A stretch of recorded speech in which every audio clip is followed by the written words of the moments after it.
এক নেতা এক দেশ, বঙ্গবন্ধুর বাংলাদেশ, আর দফা এক দাবি এক, তখন আপনার মুজিব পান। জনগণের আকাঙ্ক্ষাকে পূরণ করবার জন্য তারা বেরিয়ে এসেছিলেন। 12 সাল থেকে লড়াই শুরু করেছি, সংগ্রাম শুরু করেছি, আমরা একটার পর একটা আন্দোলন করেছি, মুভমেন্ট করেছি। সেখানেই বলা ছিল, প্রস্তাবটা দেওয়া হয়েছিল যে প্রধানমন্ত্রী এবং রাষ্ট্রপতির যে ক্ষমতা, সেই ক্ষমতার ভারসাম্য আনতে হবে। একই ব্যক্তিকে অতিরিক্ত ক্ষমতা দেওয়া যাবে না, এবং একই ব্যক্তি পরপর 2 বারের বেশি প্রধানমন্ত্রী হতে পারবেন না। আমরা সারা বাংলাদেশ জুড়ে এই সংস্কারের কথা নিয়ে আমরা সভা করেছি, আলোচনা করেছি, আমরা মানুষকে বোঝানোর চেষ্টা করেছি যে আমাদের সংস্কার দরকার।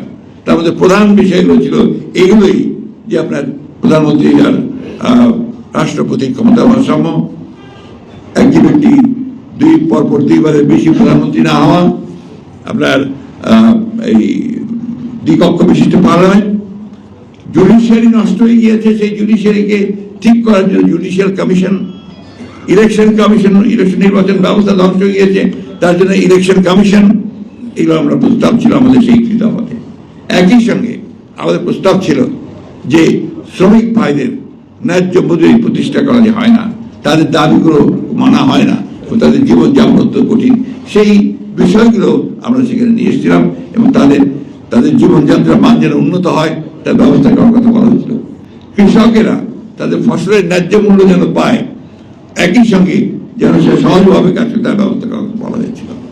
শিক্ষা ব্যবস্থাকে উন্নত করবার জন্য, মানসম্মত করার জন্য, সেটাও ওখানে আমরা বলেছি। আমরা স্বাস্থ্য ব্যবস্থা, সেখানে আমরা একটা নতুন বিষয় দিয়েছিলাম যে ইংল্যান্ডে যেমন আছে ন্যাশনাল হেলথ সার্ভিস, ঠিক সেইভাবে বাংলাদেশে আমরা একটা বাংলাদেশ হেলথ সার্ভিস করার প্রস্তাব দিয়েছিলাম, যেখানে আপনার প্রতিটি মানুষ যেন হেলথ সার্ভিস পান, সেটাকে নিশ্চিত করার জন্য আমরা বলেছি। সুতরাং সংস্কার কোন নতুন ধারণা নয়। কেউ যদি দাবি করে যে আমরা এই সংস্কারের দাবি নিয়ে এসেছি, সেটা ভুল।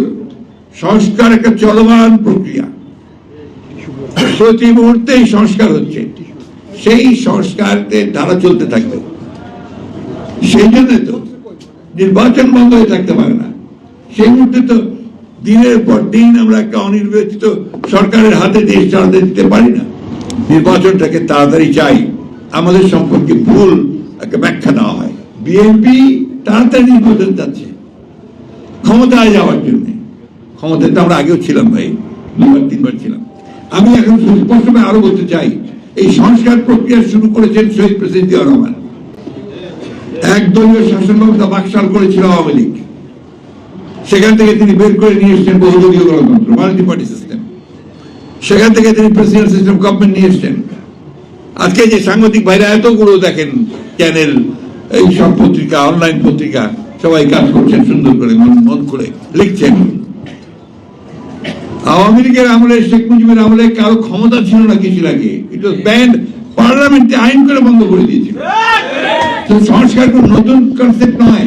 6টা কমিশন করেছেন, সেই কমিশন কাজ করছে, খুব ভালো কথা। এই কমিশন কাজ করছে, কাদের সঙ্গে কাজ করছে? তারা কয়েকজন পণ্ডিত ব্যক্তিকে নিয়ে এসেছেন, আমরা তাদেরকে খুব ভালোভাবে চিনি, শ্রদ্ধা করি, সম্মান করি। কিন্তু একই সঙ্গে জনগণের কাছে যান, তারা কি চায় তাদের কাছে জানুন। আমরা বলেছি আপনারা সংস্কার করেন, আমাদের কোনো আপত্তি নেই, কারণ নির্বাচিত সরকারের শক্তিটা অন্য, সেটা হচ্ছে জনগণ তার পেছনে থাকে। দীর্ঘকাল অনির্বাচিত সরকারের হাতে ক্ষমতা থাকা উচিত নয়। কি কি ব্যবস্থা নিচ্ছে সেটা দেখতে চাই। আমরা তো দেখলাম না যে ওনাদের বড় বড় যারা উপদেষ্টা আছেন বা দায়িত্বপ্রাপ্ত যারা আছেন, তারা গিয়ে বাজারের মধ্যে, মাঠের মধ্যে গিয়ে তারা জিজ্ঞাসা করছেন, মানুষকে বোঝার চেষ্টা করছেন যে সমস্যাটা কোথায়। তা না করে অনেকেই তারা আবার এই রাজনীতির মধ্যে জড়িয়ে পড়েছেন, বিভিন্নভাবে রাজনৈতিক উক্তি করেন, কমেন্ট করেন, এমনকি রাজনৈতিক দলগুলোর প্রতি পর্যন্ত তারা কটাক্ষ করেন।